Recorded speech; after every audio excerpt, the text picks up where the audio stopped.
house with warm tea and the purple light. Then there are mornings without tea, or any light at all, where you wake up and find your fortune lost, taken from you, possibly forever.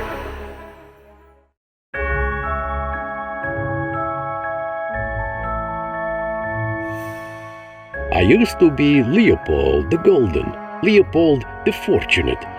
They called me the grand inventor of greatest engineering. But when my fortune was stolen, I was only the fool. And there was trickiness involved, for the thief had dropped my gold like breadcrumbs through the woods. I left in haste with a note to my wife. "Matilda, dearest, I have gone to catch a culprit.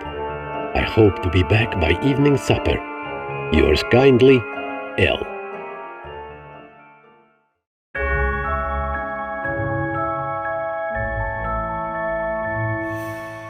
Before I went deeper, I paused to imagine the thief. Cousin Victor was a suspect. His moral compass twitched like broken clockworks when gold was near. But Aunt Olga had passion. Her pursuits for pure metal were fierce, with no compassion. And Uncle Sergei was the ruthless one, our wolf of the lands. But we used to laugh together. Now we had not spoken in years. It was their loss. But despite this pickle of a trap, I followed the gold underground. I was choiceless, at least momentarily.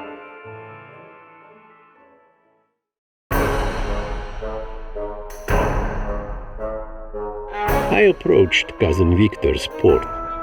He used to be a treasure hunter, splitting the oceans for fortune lost. But a violent storm tore his ship apart. They assumed he was torn as well. But he came back, barely living. He was himself a wreck after this, quiet at home with his wife and children. He declined my offer to build him a new ship. I told him he should not fear to sail the oceans again. He told me I should go away and not come back. Now perhaps his sight was set on the greatest treasure he never found. My gold.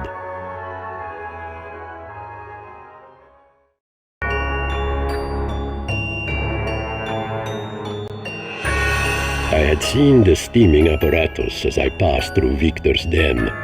He was shifting like a slumber shadow. He used to keep the lands in order.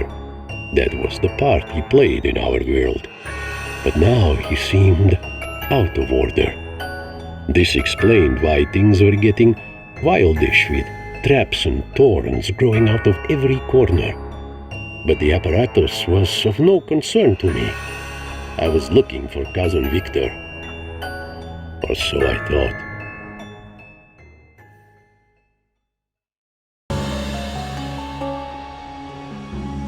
The trail continued into Aunt Olga's lands. With Victor absent like a puzzle piece, perhaps she was the thief. Aunt Olga had searched the dunes for metal, bending it to construct great and mighty cities. But a dry wind arrived. Weary with rage, it yelled at her walls. Once it went quiet, only ruins remained. Aunt Olga bothered no more about constructions after that. I offered to help her restore her designs. I said she would be empty if she didn't.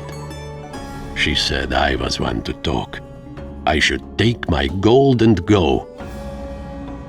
It made sense. She did not want only the gold I offered. She wanted it all.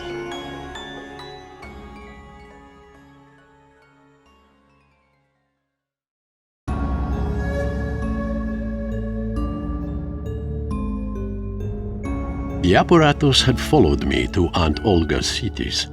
He was watching me. Who was he to judge? He was devouring metal like any of us. He required it, like we needed blood to our hearts. It would not be my fault if the apparatus's heart stopped. The lands were drained from metal, but it was not my doing. But without him, the world would be blunt and cold. Order would unbalance.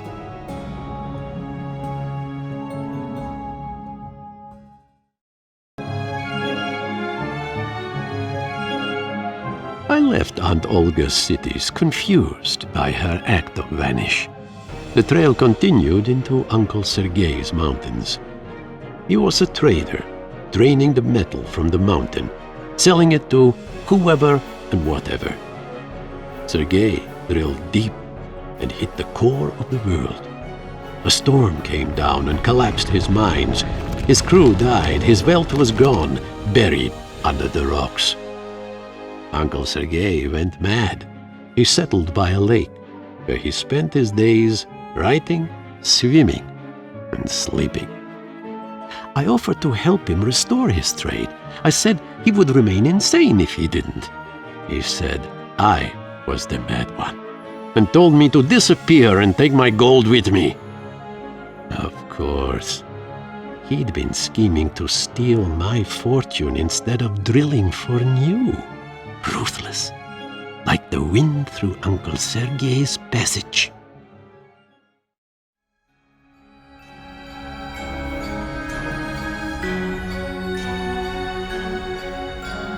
Obviously, all three of them.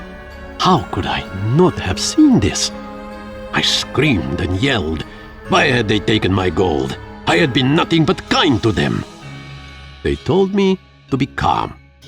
Eventually, I had no strength for anything else. We did not take your gold, they said. We never wanted it. Not when you offered it, not now. But we helped, they said. We spread pieces of your gold over our lands. But we were not alone. The path of my gold trailed into the snow. Think like the engineer you once were, they said. That is how you made your fortune after all. As I continued to the cold, I felt like the idiot on a fool's errand, ignorant of everything, the last one in the world to know.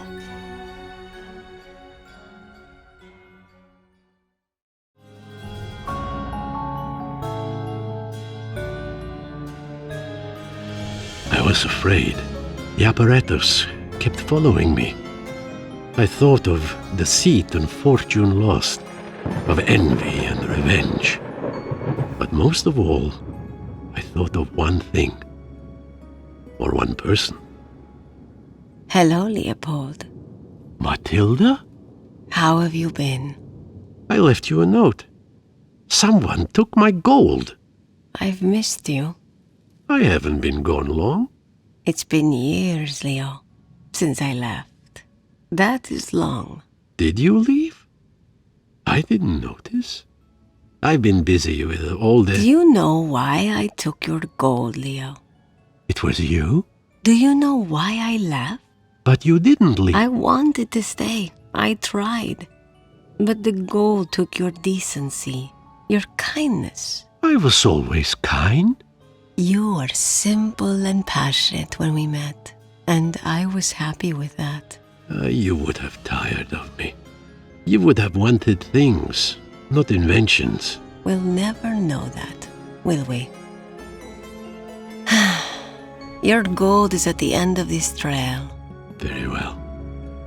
I'm leaving. Did you know that the apparatus needs pure metal for its heart to function? Or it will shut down forever? I do not care about hearts anymore.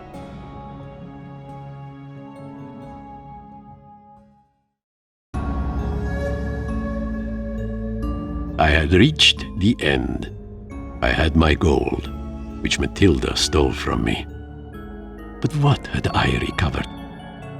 The apparatus had no metal left. It would shut down and not wake up. Perhaps I could offer him some gold. No one else seemed to want it. This time, I would not accept a negative answer.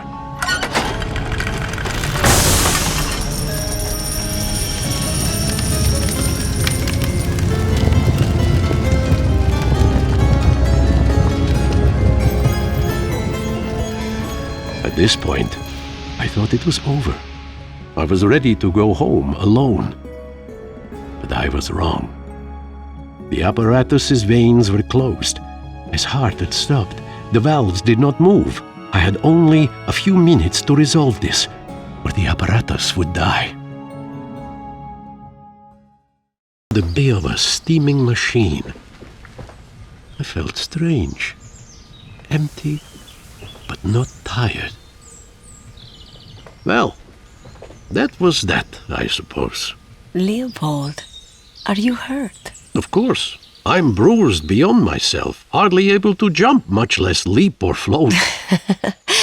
I don't know what that means. You always had your funny words. Well, I had better get going. It's a long way home. If you don't mind, Leo dearest, I will walk with you. I did lose my gold that day. All of it. To some strange world machine. Quite an engineering marvel. But in the end, I achieved what I set out to do. I recovered my fortune.